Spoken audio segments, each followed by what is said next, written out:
Good morning, ladies and gentlemen, our friends from various parts of the countries, from various education institutions. Myself, Neeraj Arora, I am Senior Director at SOCHM and look after the education vertical.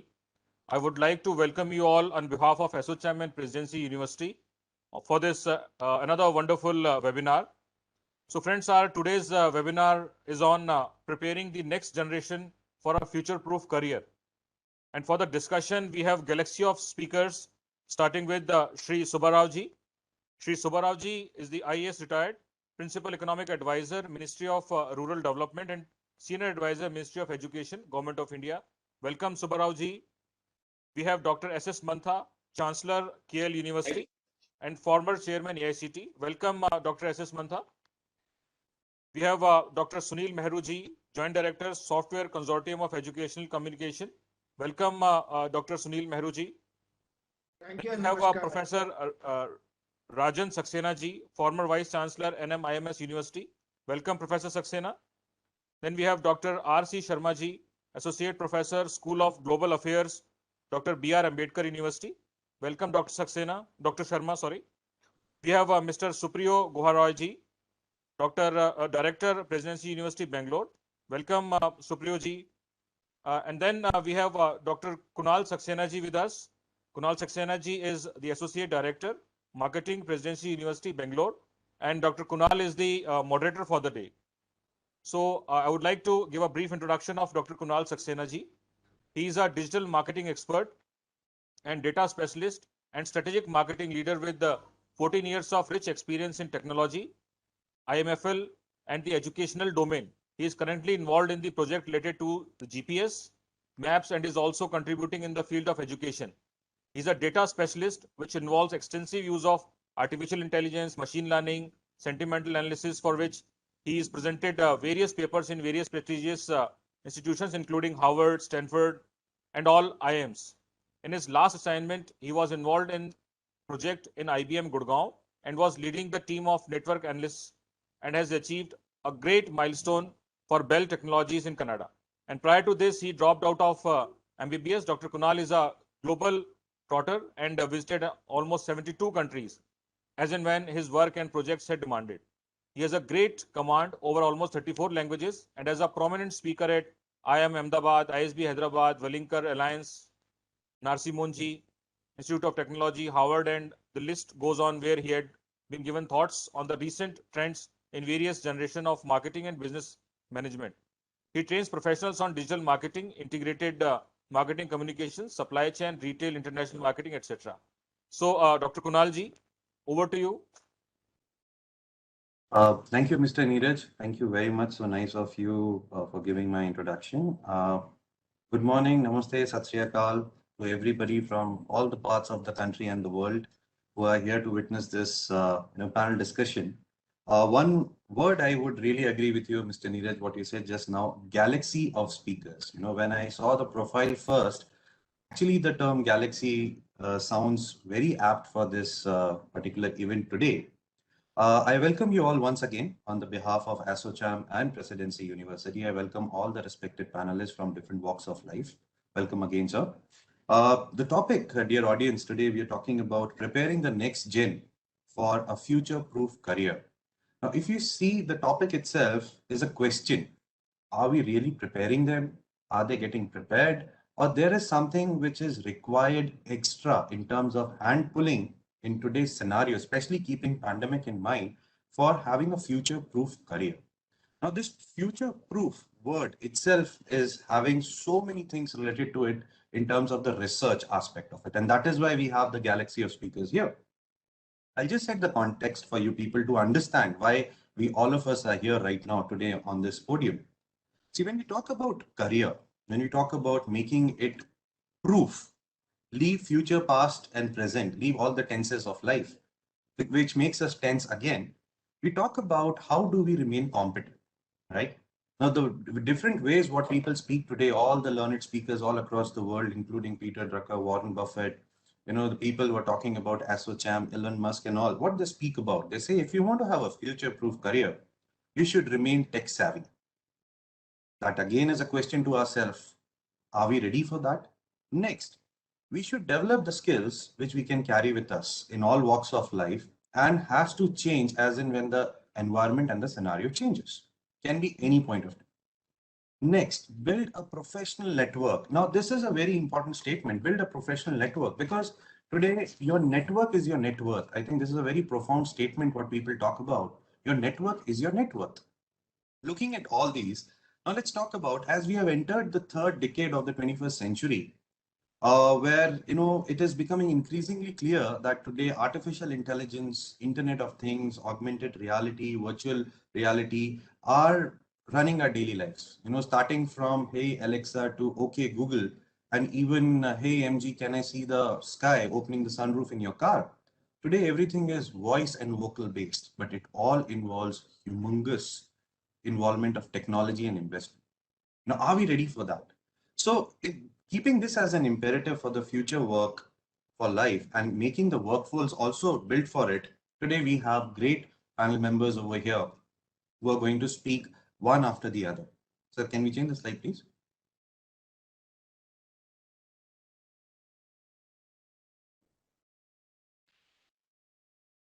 I am really honored to introduce to you Mr. Subbarao, who is IAS retired principal advisor, economic advisor to Ministry of Rural Development, also the senior advisor for Ministry of Education.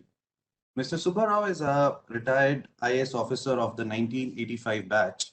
He did his BA in economics from Madras Christian College, Chennai, and masters in economics from Delhi School of Economics, University of Delhi in 1984.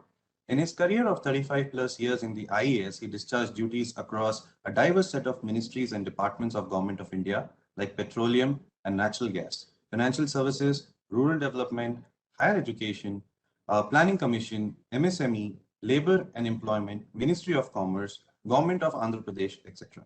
He holds close to his heart his most important stint at the Ministry of Human Resource Development as a senior economic advisor from September 2016 to March 2020, where he was in charge of key subjects like deemed universities, IISERs, higher education financing agencies, institutions of eminence, and the promotion of apprenticeship and skill embedded degree courses in Indian colleges through the sector skill councils.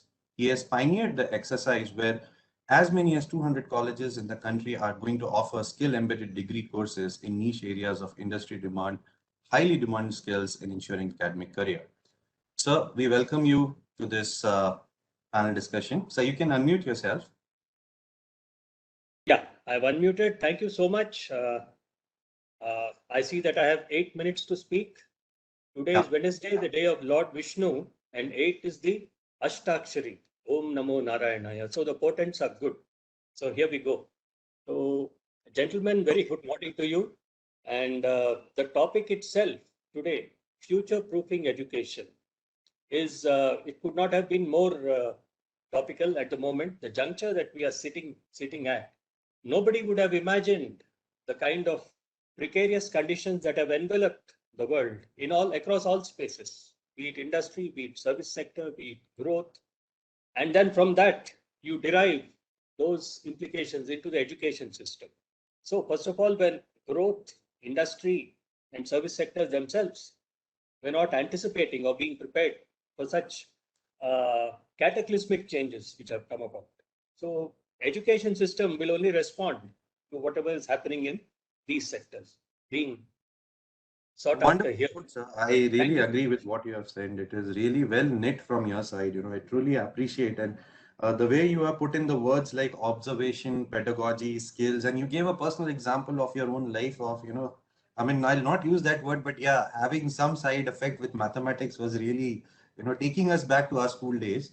And yes, when you summarize by saying the sun's promise, but I'll just give you one 30-second, one small question, sir, before we move on to the next panelist. You can answer this in 35, 30 to 45 seconds. Now, I'll take you to an economic word, that talks about low gross enrollment ratio, right? Now, when we talk about this, what do you think, the private as well as the low gross enrollment ratio, GER, gross enrollment ratio. Hello? What was your question? Okay. Yeah. Low gross enrollment ratio. Can you hear me, sir? Yeah. Okay. Yeah, Now, yeah. what role do you think? What role do you think the government and the private universities can play in ensuring future workforce has to be made ready for the challenges they face with the advent of new technology? Since you come from the economic Basically, you're background, saying, that's why I put in this question. Thank you very much, sir. When you were talking, you spoke a very important phrase, I would say, because which is the talk of the town, and probably it can come from you only, saying that for the industry 4.0, we need labor 4.0. I'll just take 10 seconds of yours. At Presidency University, Bangalore, our honorable chairman, Sri Nishar Ahmed, also believes in the same philosophy, saying that if you want to have the industry ready, then you should have the industry craftsmen also ready. And this is the way we are running our pedagogy here. And there is a lot I would share with you at Presidency. But I had a question for you, sir, but I'll post it at the question answer session for you that time, because right now we have other people also in the line. But a few important snippets when you talk about, decent employment, decent living, the new graduate should understand the interplay between the skills. And of course, at the entry level, the jobs are changing because of automation. And these are the few takeaways I've taken. And I think audience, you should also listen to this very carefully, because this is going to be a hurdle when it comes to answering questions after 4 years when you are going to enter the corporate world as an engineer. Thank you very much, sir. We Thank move you. on to the next speaker for the day. Next speaker for the day, Dr. Sunil Mehru, Joint Director Software Consortium for Educational Communication. Dr. Sunil Mehru, media professional, ICT policy planner, and a designer, has done his honors, MPhil, and doctorate. He has experience of more than 20 years in crafting professional communication by experimenting and implementing innovative learning pedagogies to ensure optimum use of ICT in dissemination of education. Dr. Mehru is presently the Joint Director, Software and Consortium for Educational Communication and Inter-University Center of University Grants Commission, that is UGC, New Delhi. As a Joint Director, he has been engaged in coordination with 21 media centers, quite a task, sir, throughout the country, and coordinates a national telecast of Vikas Higher Education Channel in India. So we welcome you to this gathering today and very eager to listen from you, sir. Thank you so much. Namaskar, Associate organizers, Senior Director and Head, Mr. Neeraj Arora sir, distinguished and honorable fellow speakers, and Subharao sir, Dr. S.S. Mantha sir, Professor Rajan Saxena sir, Dr. R.C. Sharma sir, Supriyo sir, Moderator Dr. Kunal Associate Dir, and Deepak. Since time allotted to me is very less, I would like to jump upon to the reply of the question framed for me. But the question which was framed for me is, will technologies like AI, robotics, seamless communication system cause huge job losses? And if so, what is the way forward for the future generation? Thank you, Dr. Sunil. Thank you very much. Nobody else could give a better overview of technology apart from you. I mean, sir, thank you very much. Thank you. I was really fascinated with the examples you gave in. Really nice. Thank you very much, sir. I do have a question, but we'll take it to the question and answer session. Another question which arose in my mind, sir. So please stay along and then we'll come back to you. Moving on to the next speaker for the day, dear audiences. I hope by now you would have got a clear picture of what the next generation has to do to some extent in order to make a future-proof career. I think some snippet of that has been made clear to you by the knowledge or the information being imparted by our esteemed panelists over here. Moving on to the next speaker for the day. We have Professor Rajan Saxena, who was the former Vice Chancellor of NMIMS University. Professor Rajan Saxena is an Indian management expert academic writer. He is a former Vice Chancellor of SVKM's NMIMS, a deemed university in Mumbai, a former director of Indian Institute of Management, Indore, SP Jain Institute of Management and Research, and ICFI Business School, Gurgaon. He is also a recipient of the BERG Education Award for 2014. Dr. Saxena, who set up the IIM Indore as its first director, took over as the Vice Chancellor of NMIMS in 2009. Under his leadership, NMIMS improved its tie-ups with reputed foreign universities and was also invited by GMAC to be its member. Dr. Saxena was instrumental in establishing the School of Economics and School of Law and other NMIMS campuses at Bangalore and Hyderabad. So we welcome you. It is giving me a lot of proud because the moment it says Dr. Saxena, it resonates a lot. So, it was giving a lot of delight from inside while reading out your profile. But before you speak on, sir, I have something in store which you can also address to. While we have all others have spoken till now about the future-proof careership, I would also add, request you to add something related to the ability to unlearn and relearn in terms of the learning systems to be built because you come from that background. Over to you, sir. Thank you very much, Dr. Kunal, for this kind of an introduction.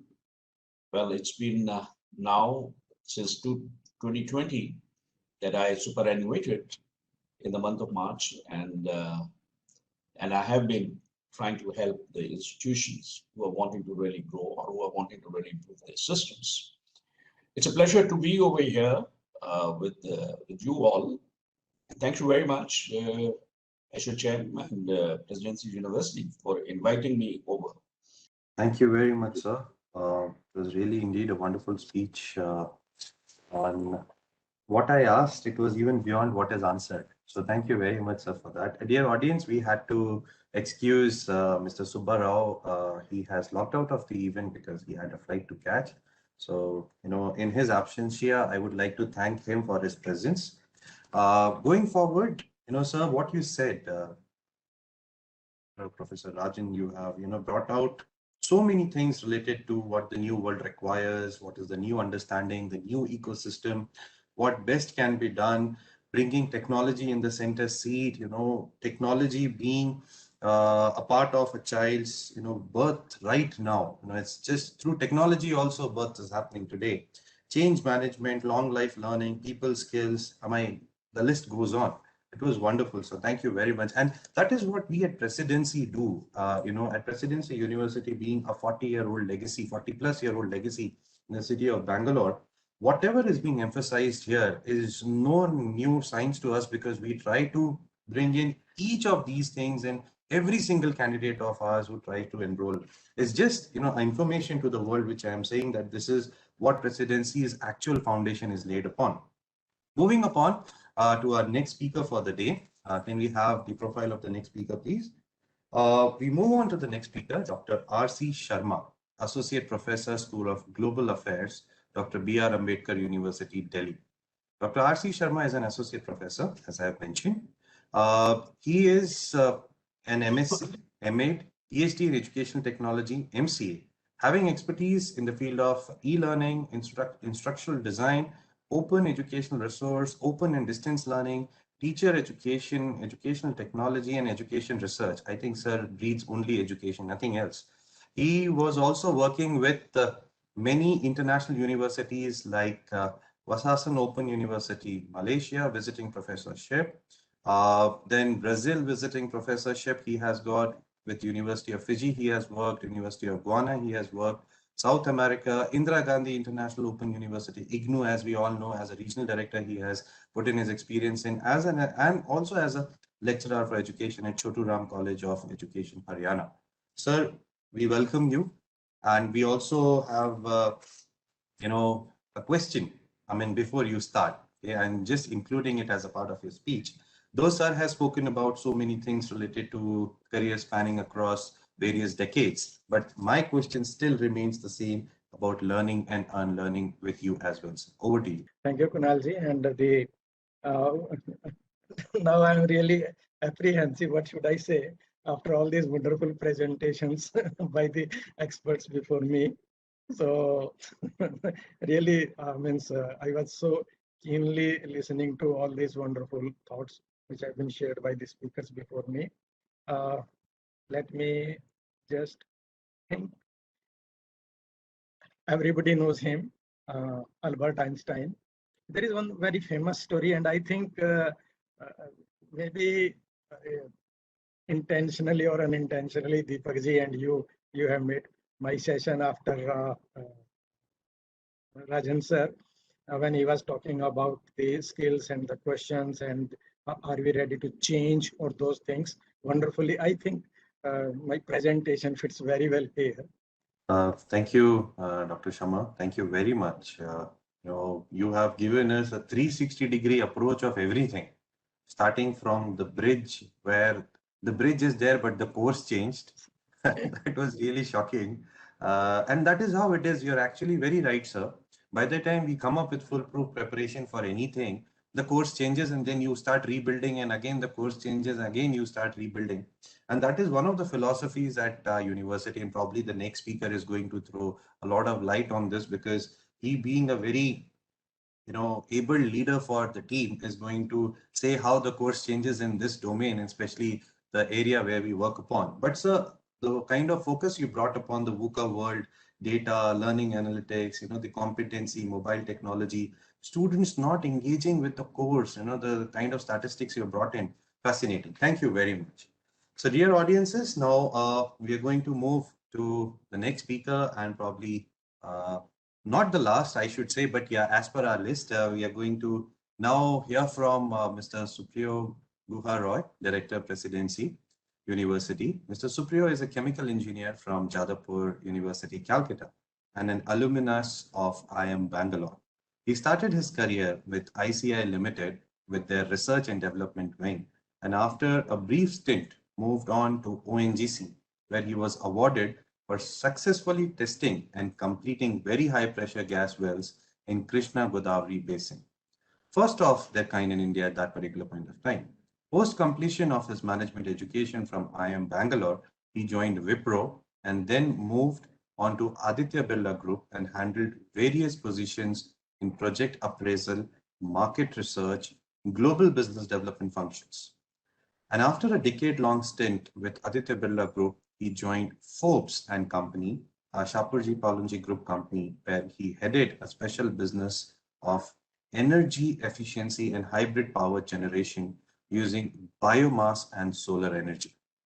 Oh, I didn't know about this, sir. But anyways, I have a question for you before you starting.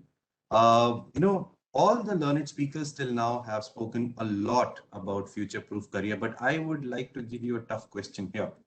How multidimensional and multi-model education can create resilient learners? What is your advice to the next gen to build a future-proof career here? Just to sum it up, we welcome, sir, you on this podium. Thank you. Thank you so much, Dr. Kunal. And, as you have pointed out, I'm the last speaker in the panel today. And before me, there was a galaxy of very eminent educationalists who already spoke. So there is a disadvantage and there is an advantage as well. Disadvantage is that most of the things on the topic has been spoken, but I have advantage because I can possibly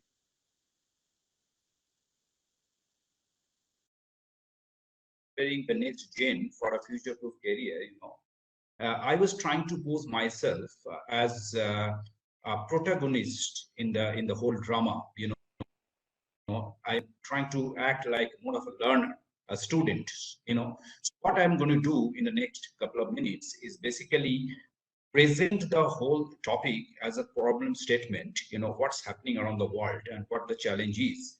Then I will try to point out what could be a likely solution, and finally end up by telling that whether the solution will work. Is there a proof that the solution works? Okay, so let me try this out this way. So to start with, in fact, I will just refer to seminal work done by one of the great futurologists who is no more, of course, now, is Buckminster Fuller. In one of his studies during the late 80s and 90s, he actually developed a concept, what he called during those days as a knowledge unit. And in fact, he defined one knowledge unit is all the amount of knowledge that the human beings or human civilization gathered in the first 1500 years of its existing post-Christ. That means from AD 1 to AD 1500. He just, made an assessment. And then he said that, let me call this as a one knowledge unit. Then he goes on to say that the same amount of one knowledge unit was created by the human beings in the next 250 years. That means 1500 years of knowledge into the same amount of created into 50 years. And then as he goes on and on, he pointed out towards end of 20th century, 2 years was required to create the knowledge that was being created in 1500 years in the first phase and the 250 years in the second phase, and etc. So now if we just actually, extend this concept further, some researchers are pointing out that sometimes in the 2030s and 2040s, probably it will take 2 weeks to create that kind of a knowledge. So this is my problem statement. What the present day learners, the students who are about to enter into their higher education, into the university education, they are going to face a very different kind of a challenge, because the knowledge obsolescence, the amount of knowledge that they learn today, and I think, Professor Mantha was also pointing out that the self life of knowledge is going to, sharply drop. It's going to have a very, very short self life. Right, and therefore another speaker talked about, I think Professor Rajan was talking about, lifelong learning process could be one of the solutions. I'll come to that. So I have defined the problem statement for the present generation learners is that going forward, the amount of knowledge that they acquire during their university stint and probably immediately into the work arena as they enter into the work life, it's going to have a very short, self life. So that is going to create a challenge for their career and how to make it future-proof. So I come to a likely solution. And while talking about the likely solution, let me, lightly take the example of our Indian mythology. The Holy Trinity we have in our mythology, the Brahma, Vishnu, and Maheshwar. Brahma is the creator, Vishnu is the sustainer, and Maheshwar is the destroyer. He just correlate these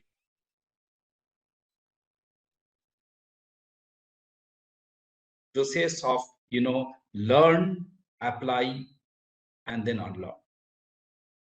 That's going to be the formula in brief, that needs to be adopted by the current generation of learners, right, as they go forward. During this seminar, we have been talking about the various kind of challenges that's going to come forward, because we are going to have advancement of the technology taking place in such a great speed that every aspect of our life is likely to be affected, right? Obviously, all the routine kind of jobs, be it the manual kind of job, or even the ones that application of mind, are likely to be automated. It will be done through automated processes, through artificial intelligence, manual jobs or the jobs in the factories will be taken over by the robotics, etc. So definitely there is going to be a great challenge. There is no second thought about it. So what's going to be the solution?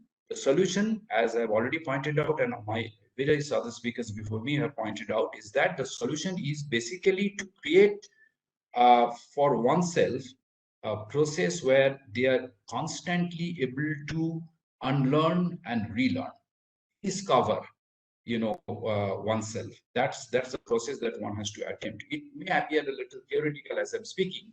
So I thought that when I give the solution, I must also present a proof whether this kind of a solution works or not. And Kunal, let me tell you with full confidence, the proof is in front of us. I'm making it a little dramatic, but the proof is the panel itself.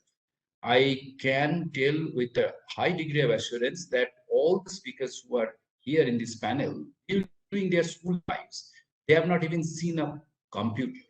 Computer may have been heard, more of a concept, but they have not operated on a computer during the school lives.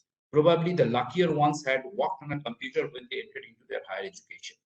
But here, the same set of people are talking about not only that, they have rediscovered themselves, they have unlearned and relearned.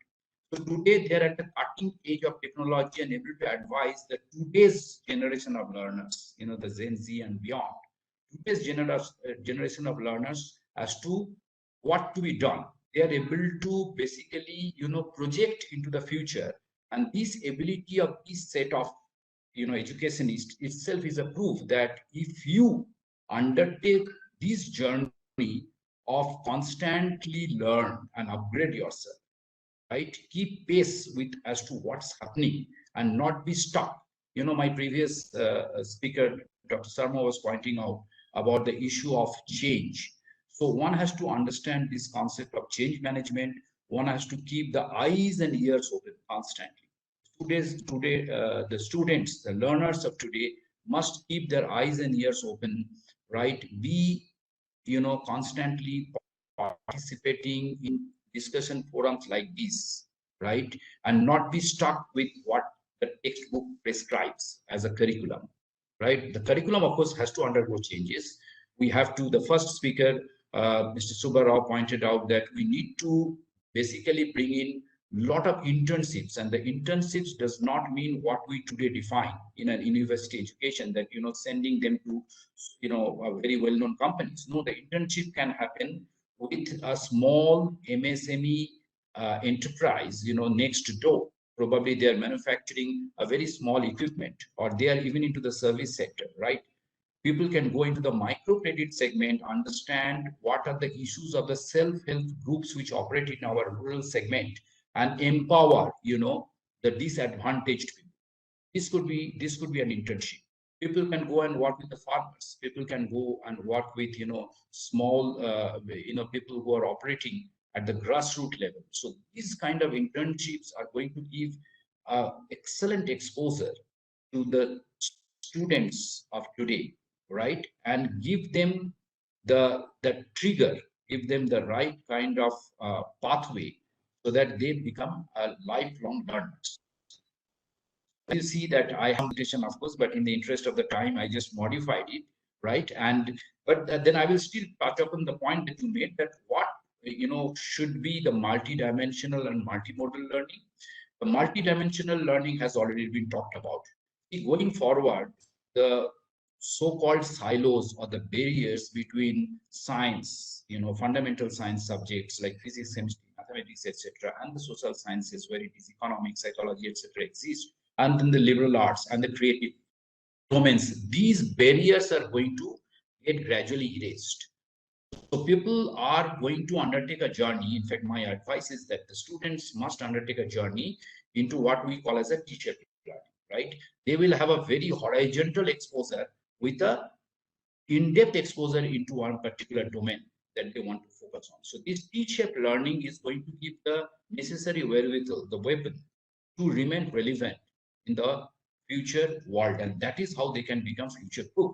That's one. The other part was the multimodal aspect, and I'm happy to say, and the educationists here on the panel will agree with me, that NEP 2020 has been a great eye, because NEP 2020 really focuses on this multimodal concept of learning, because I believe as an individual and being part of the education segment, that the learning in future is going to undertake a form, what I call as a PDF form of learning. PDF is not a text editor here.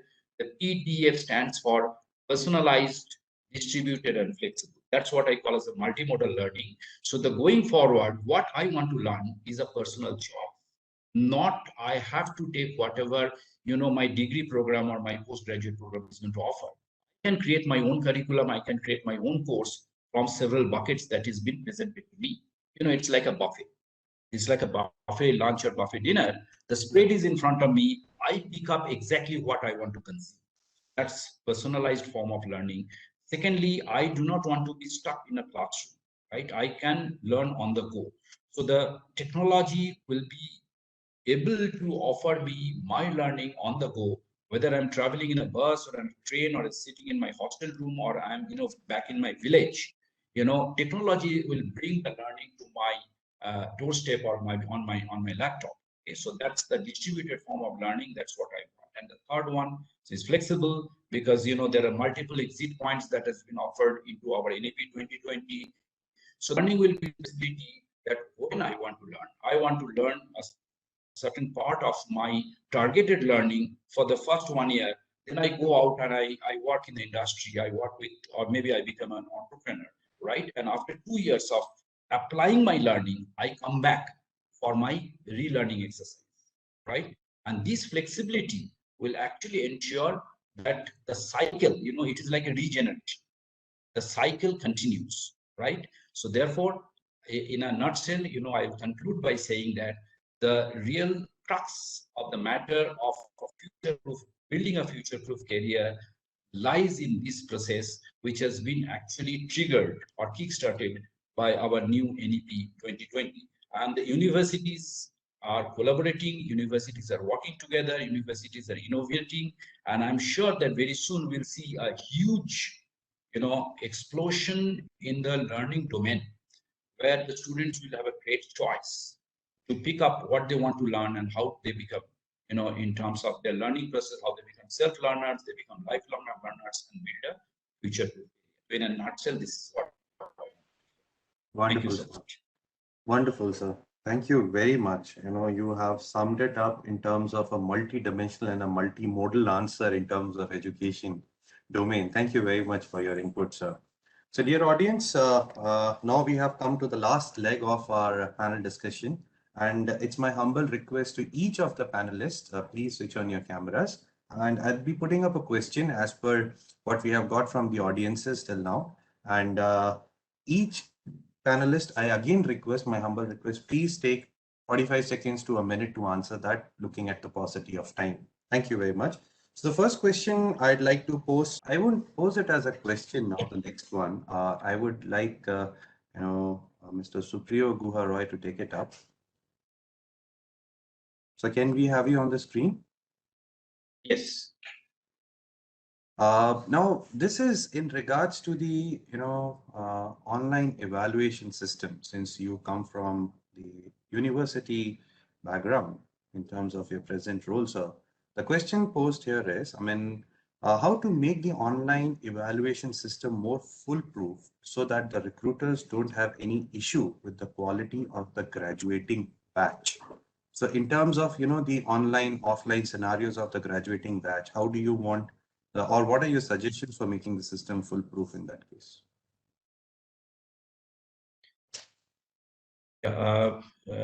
What we see in the university is that many of the top level recruiters already have their own processes to do the evaluation, and many of these processes are already online. They have national level tests, which is the first level of screening that is done, and then the qualifying students move to the next round, and then finally possibly to the HR round. These processes are adopted by the companies using technology. See, ultimately technology is used as a backbone for creating systems and processes. Now, if the particular question is referring to whether there is a possibility to, cheat during an online examination or bypass, the normal assessment process, the answer is that the technology is now developing to a certain extent that it is possible that the examinee is being constantly watched while writing an online paper. Okay, so therefore, universities are already aware of the various proctoring systems that exist, right? Sometimes the proctoring system can be AI based, so that the student trying to move away from one screen to another itself will be detected. The student is turning the head or trying to talk to someone will be detected.